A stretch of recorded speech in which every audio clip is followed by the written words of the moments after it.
Bagaimana jika seorang pemuda miskin yang tidak punya apa-apa, tiba-tiba menjadi harapan terakhir seorang miliarder yang sedang sekarat karena kanker? Bukan dengan obat mahal atau teknologi canggih, tapi hanya dengan doa yang tulus dari hatinya. Dan yang lebih mengejutkan, keajaiban itu benar-benar terjadi hingga akhirnya sang miliarder mengambil keputusan yang tidak pernah diduga siapapun. Halo teman-teman, sebelum kita mulai ceritanya jangan lupa like, subscribe, dan tulis di kolom komentar kalian menonton dari kota mana. Kalau sudah, mari kita saksikan kisah selengkapnya.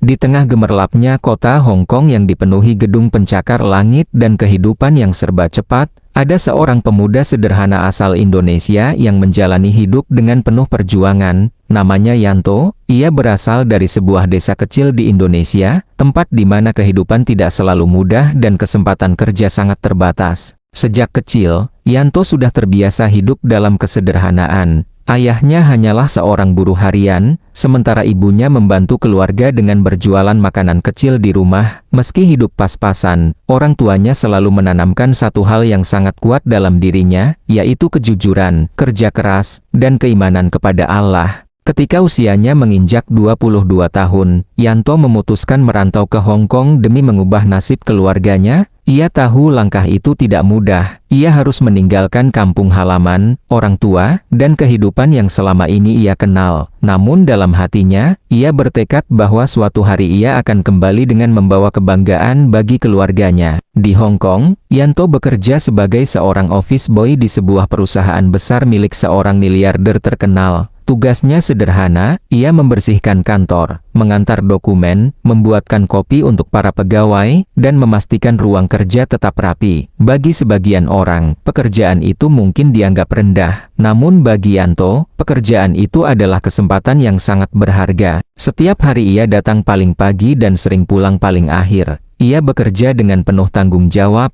selalu tersenyum, dan tidak pernah mengeluh. Banyak karyawan di kantor itu mengenalnya sebagai pemuda yang sopan dan rendah hati. Meski hidup di kota besar yang serba mahal, Yanto memilih tinggal di sebuah kamar kecil yang sederhana di pinggiran kota. Kamarnya tidak besar, hanya cukup untuk sebuah tempat tidur kecil, lemari sederhana, dan sajadah yang selalu ia gunakan setiap hari. Di sela-sela kesibukannya bekerja, Yanto tidak pernah meninggalkan ibadahnya. Ia selalu berusaha menjaga syalat 5 waktu. Bahkan seringkali ia menyempatkan diri syalat di sudut ruangan yang sepi di kantor ketika waktu syalat tiba. Beberapa orang di kantor sempat memperhatikan kebiasaannya itu. Ada yang kagum, ada juga yang menganggapnya aneh. Namun Yanto tidak pernah memedulikan penilaian orang lain. Baginya, menjaga hubungan dengan Allah adalah hal yang paling penting dalam hidupnya. Di perusahaan besar itu, tidak banyak orang yang benar-benar memperhatikan keberadaan seorang office boy seperti dirinya. Namun tanpa mereka sadari, pemuda sederhana bernama Yanto ini suatu hari akan menjadi sosok yang sangat penting dalam kehidupan banyak orang di tempat itu. Dan tak ada satupun dari mereka yang menyangka bahwa pemuda sederhana yang setiap hari hanya terlihat membawa sapu dan nampan kopi itu, kelak akan terlibat dalam sebuah kejadian luar biasa yang akan mengubah hidupnya selamanya. Di tengah kesibukan kantor yang tidak pernah sepi itu, Yanto tidak sepenuhnya sendirian menjalani hidup sebagai perantau. Di perusahaan yang sama, ada seorang wanita yang sangat berarti dalam hidupnya, namanya Dewi. Dewi bekerja sebagai office girl di perusahaan tersebut.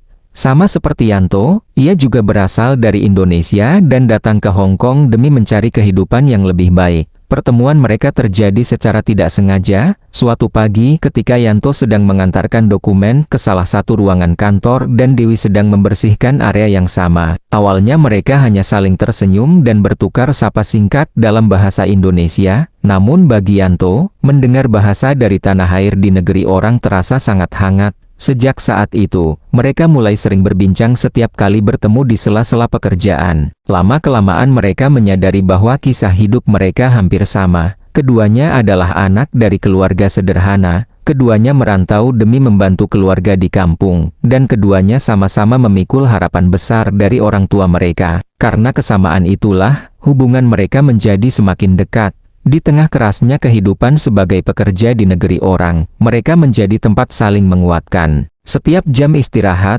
Mereka sering duduk bersama di area belakang gedung kantor yang tidak terlalu ramai. Di tempat sederhana itu, mereka berbagi cerita tentang keluarga di Indonesia, tentang mimpi-mimpi mereka, dan tentang rencana masa depan. Dewi sering bercerita bahwa ia ingin suatu hari bisa membuka usaha kecil di kampung halamannya, sementara Yanto bermimpi memiliki rumah sederhana untuk orang tuanya agar mereka tidak perlu lagi bekerja terlalu keras di usia tua. Perlahan-lahan, hubungan persahabatan itu berubah menjadi sesuatu yang lebih dalam. Yanto mulai menyadari bahwa kehadiran Dewi membuat hidupnya terasa lebih ringan. Senyum Dewi sering menjadi penyemangatnya setelah hari kerja yang melelahkan. Akhirnya suatu malam setelah mereka pulang kerja, Yanto dengan hati berdebar mengungkapkan perasaannya kepada Dewi. Dengan sederhana dan jujur, ia mengatakan bahwa ia ingin menjalani masa depan bersama dengannya. Dewi yang mendengar pengakuan itu tersenyum malu. Ia tidak langsung menjawab, tetapi dari sorot matanya terlihat bahwa perasaan itu sebenarnya sudah lama ia rasakan juga. Sejak saat itu, mereka resmi menjalin hubungan sebagai sepasang kekasih. Bagi Yanto, hubungan itu bukan sekadar cinta biasa. Ia memandangnya sebagai sesuatu yang serius. Dalam hatinya, ia sudah menanamkan niat bahwa suatu hari nanti ia ingin menikahi Dewi. Namun Yanto sadar bahwa dirinya belum memiliki apa-apa, gajinya sebagai office boy tidak besar, dan ia masih harus mengirim sebagian penghasilannya untuk membantu orang tuanya di Indonesia. Karena itu ia sering berkata kepada Dewi dengan penuh harapan, bahwa suatu hari nanti, jika kondisi ekonominya sudah membaik, ia ingin datang melamar Dewi dengan cara yang terhormat. Setiap kali mendengar itu, Dewi hanya tersenyum dan mengatakan bahwa yang terpenting bagi dirinya adalah mereka tetap saling mendukung. Bagi Yanto, kata-kata itu menjadi kekuatan besar. Ia semakin giat bekerja, semakin rajin menabung, dan semakin yakin bahwa masa depan yang ia impikan bersama Dewi suatu hari akan menjadi kenyataan. Namun Yanto tidak pernah menyangka bahwa perjalanan cintanya dengan Dewi ternyata tidak akan berjalan semulus yang ia bayangkan. Hari-hari terus berlalu di kantor itu. Rutinitas Yanto tidak banyak berubah. Ia tetap datang paling pagi, bekerja dengan tekun, dan pulang ketika sebagian besar karyawan sudah meninggalkan gedung. Namun perlahan-lahan, ada sesuatu yang mulai terasa berbeda dalam hubungannya dengan Dewi. Awalnya perubahan itu sangat kecil. Dewi yang biasanya selalu menunggu Yanto saat jam istirahat mulai beberapa kali mengatakan bahwa ia sedang sibuk. Kadang ia bilang harus membantu pekerjaan tambahan di lantai atas. Kadang ia mengatakan ada tugas mendadak dari atasan. Yanto tidak terlalu memikirkannya pada awalnya. Ia tahu pekerjaan di kantor besar seperti itu memang sering tidak menentu. Lagi pula ia percaya kepada Dewi. Namun semakin lama, perubahan itu semakin terasa. Dewi mulai jarang membalas pesan Yanto. Jika dulu mereka hampir setiap hari pulang bersama, sekarang Dewi sering mengatakan bahwa ia harus lembur atau ada urusan lain. Bahkan beberapa kali Dewi pulang lebih dulu tanpa memberi kabar. Yanto sebenarnya mulai merasakan ada sesuatu yang tidak beres. Hatinya sering dipenuhi perasaan aneh yang sulit dijelaskan. Tetapi setiap kali perasaan itu muncul, ia selalu mencoba menenangkan dirinya sendiri. Ia tidak ingin berpikir buruk tentang wanita yang sangat ia sayangi. Di sisi lain, tanpa sengaja Yanto mulai memperhatikan sesuatu di kantor. Ada seorang pria yang belakangan ini sering terlihat berbicara dengan Dewi. Pria itu adalah salah satu manajer di perusahaan tersebut.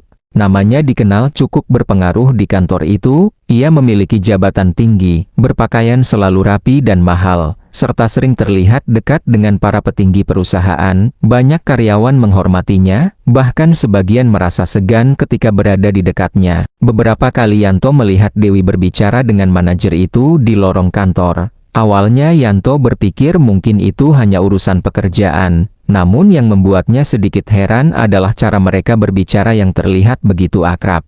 Suatu sore ketika Yanto sedang membersihkan ruang rapat, ia melihat Dewi berjalan keluar dari ruangan manajer tersebut. Ketika mata mereka bertemu, Dewi terlihat sedikit terkejut. Dewi kemudian segera tersenyum dan berkata bahwa ia hanya diminta membantu membersihkan beberapa dokumen yang tercecer di ruangan itu. Yanto hanya mengangguk dan menerima penjelasan itu. Ia tidak ingin memperpanjang masalah. Namun setelah kejadian itu, pikiran Yanto mulai sering dipenuhi berbagai pertanyaan. Ia mencoba mengusir semua kecurigaan itu. tetapi hatinya tidak bisa sepenuhnya tenang. Meski begitu, setiap kali bertemu Dewi, Yanto tetap bersikap seperti biasa, ia tetap memperlakukannya dengan penuh perhatian dan kehangatan. Dalam hatinya, ia masih berusaha percaya bahwa wanita yang selama ini ia cintai tidak akan menyakitinya. Yanto memilih untuk tetap berpikir baik.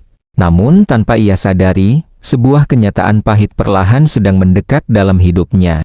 Hari itu terasa seperti hari biasa di kantor, tapi bagi Yanto, takdir ternyata sudah menyiapkan kejutan yang menyakitkan. Ia sedang menyapu lantai di dekat koridor kantor lantai atas ketika tanpa sengaja melihat sesuatu yang membuat dadanya sesak. Di salah satu ruang kerja yang biasanya sepi, ia melihat Dewi sedang duduk sangat dekat dengan manajer atasannya. Tawa ringan mereka terdengar jelas, dan cara mereka saling menatap tidak seperti rekan kerja biasa. Yanto terdiam, hatinya seperti tertusuk ribuan pisau. Semua yang selama ini ia rasakan seolah runtuh dalam sekejap.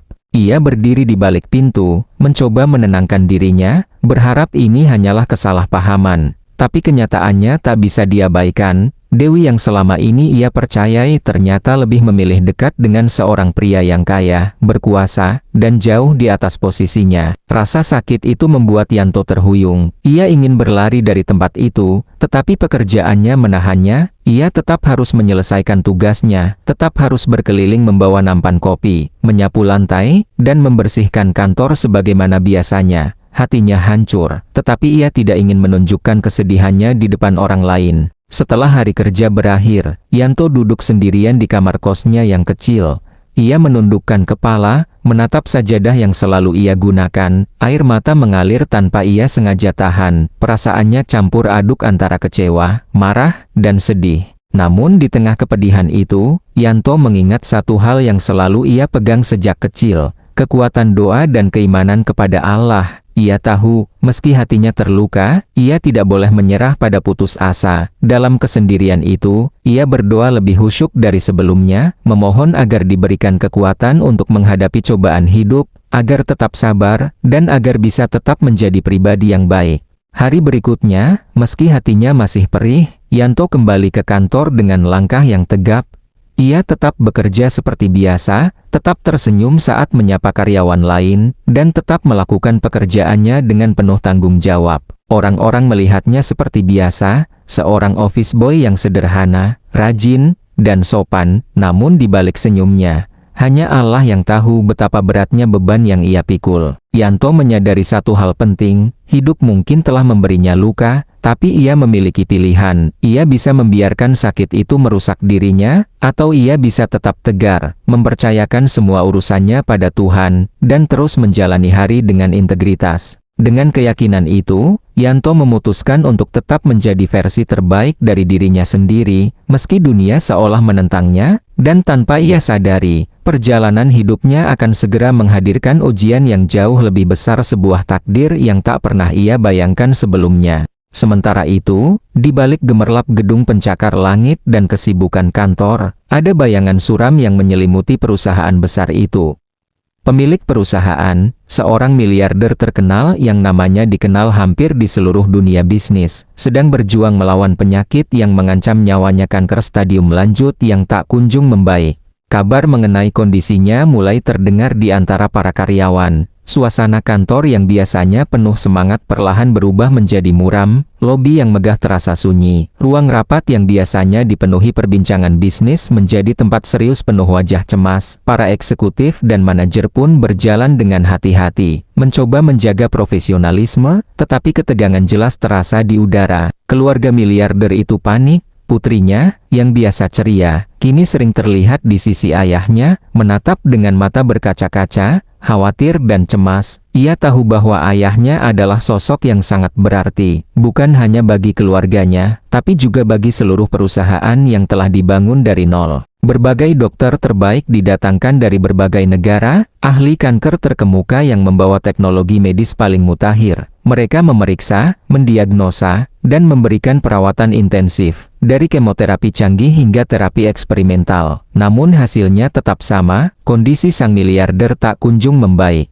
Para dokter bahkan mulai bersikap hati-hati dalam memberi kabar. Mereka takut bahwa harapan yang salah bisa membuat situasi semakin rumit. Karyawan lain yang mengetahui kondisi ini merasa takut untuk terlalu dekat, takut menghadapi kenyataan pahit bahwa sosok yang selama ini menjadi pusat perusahaan bisa pergi kapan saja. Di sisi lain, media mulai meliput kondisi sang miliarder, dan rumor menyebar cepat. Setiap gerak-geriknya menjadi perhatian publik, dan tekanan pun semakin meningkat. Semua orang tahu, waktu yang tersisa bagi miliarder itu tidak banyak, dan setiap keputusan yang dibuat perusahaan kini harus dilakukan dengan penuh pertimbangan. Di tengah tekanan itu, hanya sedikit yang menyadari bahwa di lorong-lorong sederhana kantor, seorang pemuda office boy asal Indonesia Yanto masih menjalani hidupnya dengan kesederhanaan dan keteguhan hati. Tidak ada yang menaruh perhatian padanya saat ini, karena semua orang terlalu fokus pada penyakit sang miliarder dan kekhawatiran mereka sendiri. Namun, tak ada yang tahu bahwa pemuda sederhana ini, yang setiap hari terlihat hanya membawa sapu dan nampan kopi, akan segera memainkan peran yang tidak pernah terpikirkan oleh siapapun. Peran yang kelak akan menjadi kunci dalam menghadirkan sebuah keajaiban yang akan mengejutkan seluruh perusahaan dan mengubah takdir banyak orang. Hari itu, suasana di ruang perawatan pribadi sang miliarder dipenuhi ketegangan.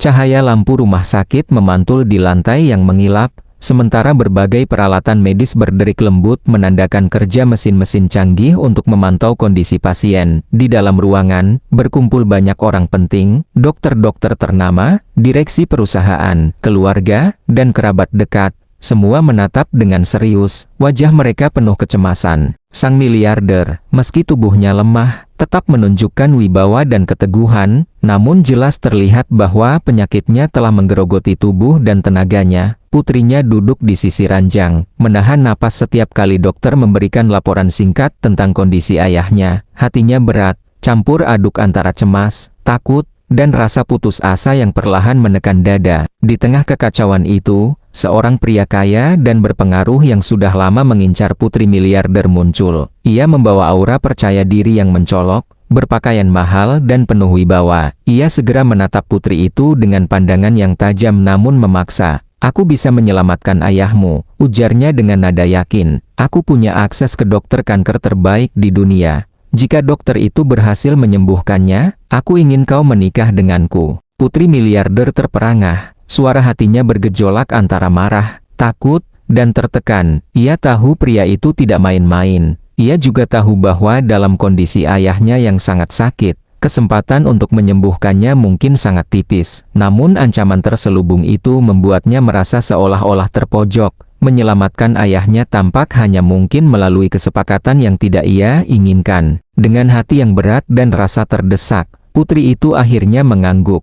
Ia menahan air mata, menyadari bahwa ia harus membuat keputusan sulit demi keselamatan ayahnya. "Baik, aku setuju," katanya pelan, suaranya hampir tidak terdengar. Semua orang di ruangan itu menatapnya, sebagian terkejut, sebagian menahan keprihatinan. Sang pria kaya tersenyum puas, sementara putri miliarder menundukkan kepalanya, menahan campuran perasaan antara takut, kesal, dan kecewa terhadap keadaan yang memaksanya mengambil keputusan itu. Di sisi lain, sang miliarder, meski lemah, mengamati situasi ini dengan mata yang penuh tanda tanya. Ia merasa ada ketegangan yang tidak ia pahami sepenuhnya, tapi ia terlalu lemah untuk menanyakan lebih jauh. Ia hanya bisa berharap, apapun yang terjadi, ada harapan yang tersisa untuk kesembuhannya. Suasana di ruangan itu semakin tegang, semua orang menahan napas menunggu kedatangan dokter ternama yang dijanjikan, berharap bahwa satu-satunya kesempatan terakhir ini benar-benar bisa membawa keajaiban. Namun tidak ada yang menyadari bahwa keajaiban itu tidak datang dari dokter terkenal manapun, melainkan dari seseorang yang selama ini dianggap remeh. Seorang pemuda office boy bernama Yanto, yang tak lama lagi akan masuk ke ruang itu dan mengubah segalanya.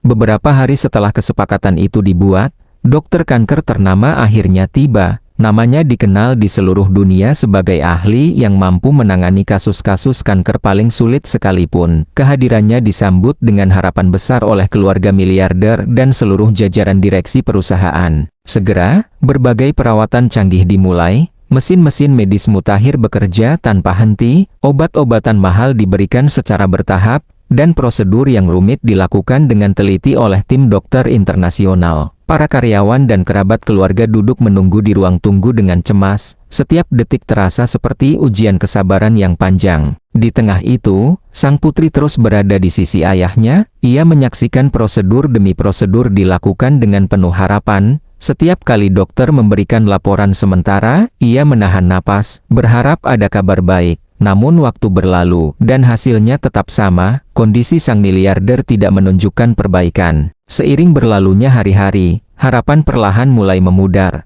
Dokter ternama itu, dengan wajah serius dan penuh pertimbangan, akhirnya berbicara di depan semua orang yang hadir. Saya telah melakukan segala upaya yang memungkinkan, namun kondisi pasien sudah terlalu parah. Penyakit ini berada pada tahap yang sangat kritis, dan kemungkinan untuk sembuh dengan metode medis konvensional hampir tidak ada, ujarnya dengan nada berat.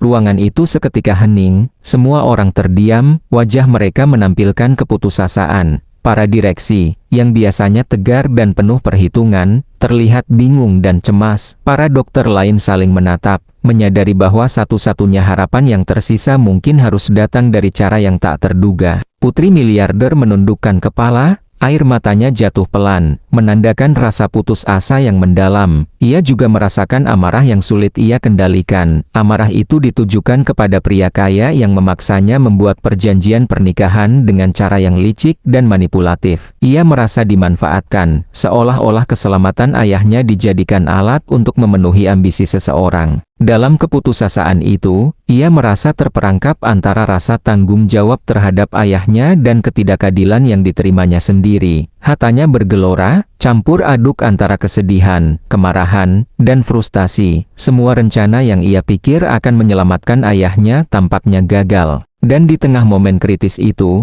tak ada seorang pun yang menyadari bahwa pintu ruangan akan segera terbuka, membawa masuk seorang pemuda sederhana yang selama ini dianggap remeh. Yanto, office boy dari Indonesia, pemuda yang tidak punya gelar dokter, tidak punya kekayaan, hanya membawa satu hal yang selama ini ia pelihara dengan tulus iman dan doa yang tak tergoyahkan kepada Allah. Tanpa disadari semua orang, langkah Yanto akan segera mengubah jalan cerita, menghadirkan keajaiban yang tak pernah mereka bayangkan sebelumnya.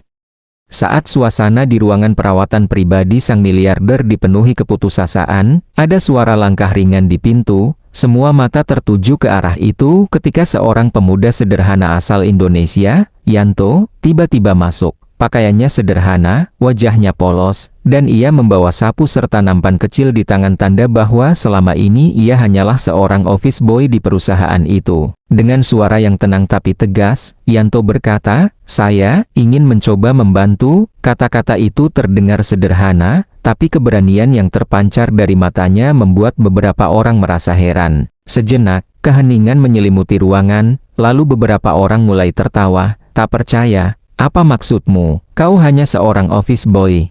Bagaimana mungkin kau bisa melakukan sesuatu untuk menyembuhkan bos kita?" ujar salah satu direktur dengan nada mengejek. Bahkan beberapa asisten dan dokter tersenyum sambil menepuk bahu Yanto, seolah ingin mengatakan, "Kau bercanda, kan?" Tetapi Yanto tetap tenang. Ia menatap lemah sang miliarder yang terbaring, kemudian menundukkan kepalanya sejenak. "Saya hanya ingin berdoa kepada Allah untuk kesembuhan ayah," ujarnya dengan tulus. Tidak ada kata-kata mewah, tidak ada janji berlebihan, hanya permohonan tulus dari hati seorang pemuda yang yakin akan kekuatan doa. Sejenak, ruangan itu kembali hening. Semua orang menatap Yanto dengan pandangan skeptis, tapi ada sesuatu dalam ketenangan dan ketulusan pemuda itu yang membuat beberapa orang merasa tergerak.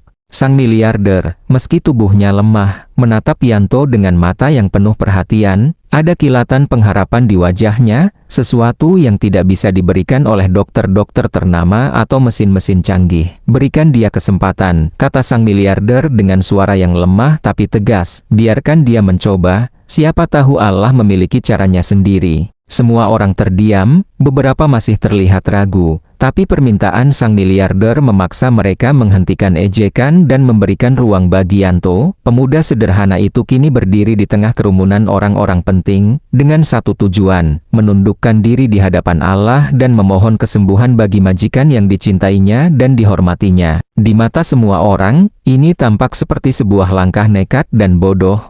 Namun di mata Yanto, ini adalah saat di mana keyakinannya diuji, sebuah momen di mana kesederhanaan, ketulusan, dan doa akan berhadapan dengan dunia yang penuh keraguan dan skeptisisme. Dan tanpa ada yang menyangka, langkah kecilnya akan segera menjadi awal dari keajaiban yang menakjubkan.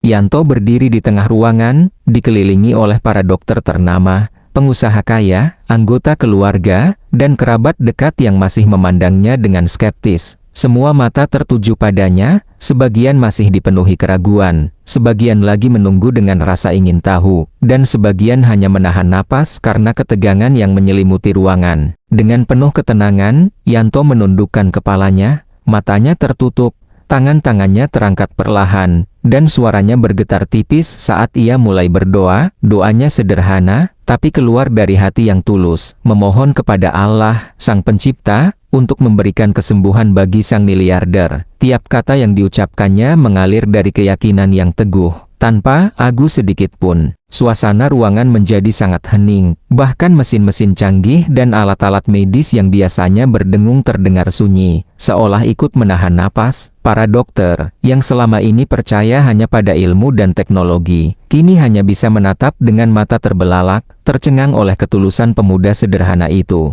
Tidak lama setelah doa itu selesai, sesuatu yang luar biasa terjadi. Tubuh sang miliarder yang selama ini lemah dan pucat tiba-tiba bergerak. Napasnya menjadi lebih lega, dada yang terasa sesak perlahan terbuka, ia mulai bisa mengangkat tubuhnya sedikit demi sedikit, lalu duduk di ranjangnya, mata terbuka lebar, menatap sekeliling dengan kebingungan dan kekaguman. Para dokter yang sebelumnya skeptis segera memeriksa tanda-tanda vitalnya.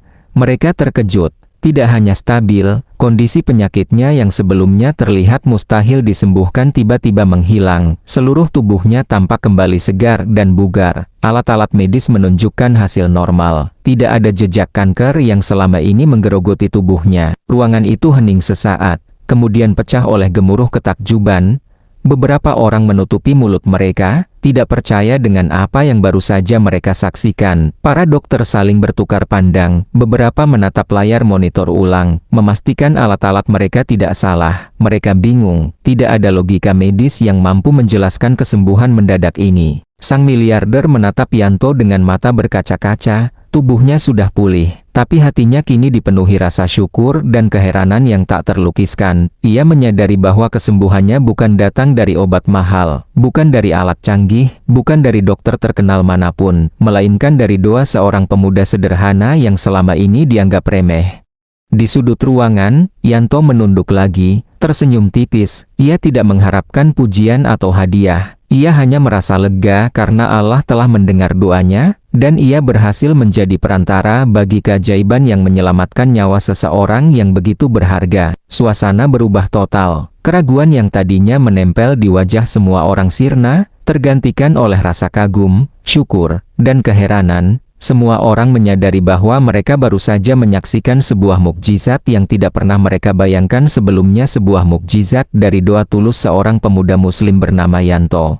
Ruangan itu masih dipenuhi keheranan. Para dokter ternama, pengusaha kaya, dan anggota keluarga menatap satu sama lain, mencoba mencerna apa yang baru saja terjadi. Tak ada satupun dari mereka yang menyangka kesembuhan sang miliarder akan datang dari seorang pemuda sederhana yang sehari-hari hanya bekerja sebagai office boy. Di sudut ruangan, pria kaya yang sebelumnya memaksa ingin menikahi putri miliarder itu terdiam. Rencananya yang licik untuk memanfaatkan kesulitan keluarga demi memenuhi ambisinya gagal total. Matanya menatap Yanto dengan perasaan campur aduk, heran, marah, dan malu. Ia menyadari bahwa segala perhitungan kekayaan dan kekuasaan yang dimilikinya tidak ada artinya dibandingkan ketulusan hati seorang pemuda biasa. Sang miliarder kini duduk tegap di ranjangnya, tubuhnya pulih, dan napasnya tenang, matanya berkaca-kaca ketika menatap Yanto. Dalam hatinya muncul rasa haru yang mendalam. Ia menyadari sesuatu yang sangat penting, bukan obat-obatan mahal, bukan dokter ternama, bukan teknologi canggih yang menyelamatkannya, melainkan doa tulus dari hati seorang pemuda yang penuh keimanan dan ketulusan. Dengan suara mantap,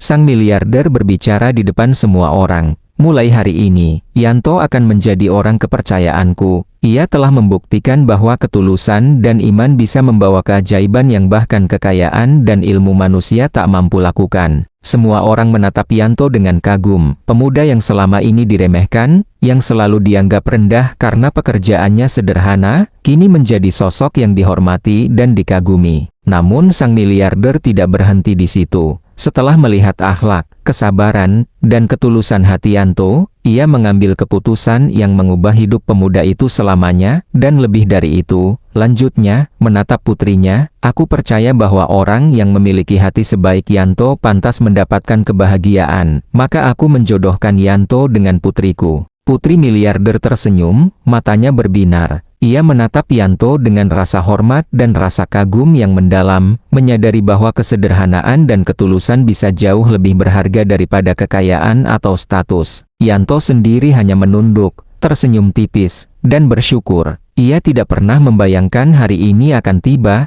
Dari seorang pemuda miskin yang bekerja keras demi keluarga, ia kini menjadi sosok yang dihormati, dicintai, dan mendapatkan kesempatan hidup yang tak pernah ia bayangkan sebelumnya. Hari itu menandai awal lembaran baru dalam hidupnya, lembar yang penuh dengan keajaiban, cinta tulus, dan bukti bahwa iman serta ketulusan hati mampu mengubah takdir. Dari seorang yang diremehkan, Yanto kini menjadi inspirasi bagi semua orang yang menyaksikan keajaiban yang lahir dari hati yang bersih dan doa yang tulus. Kisah pemuda miskin dari Indonesia ini bukan hanya tentang kesembuhan sang miliarder, tetapi juga tentang kekuatan iman, keikhlasan, dan ketulusan hati yang mampu mengalahkan segala keraguan dan membawa kehidupan ke arah yang lebih baik.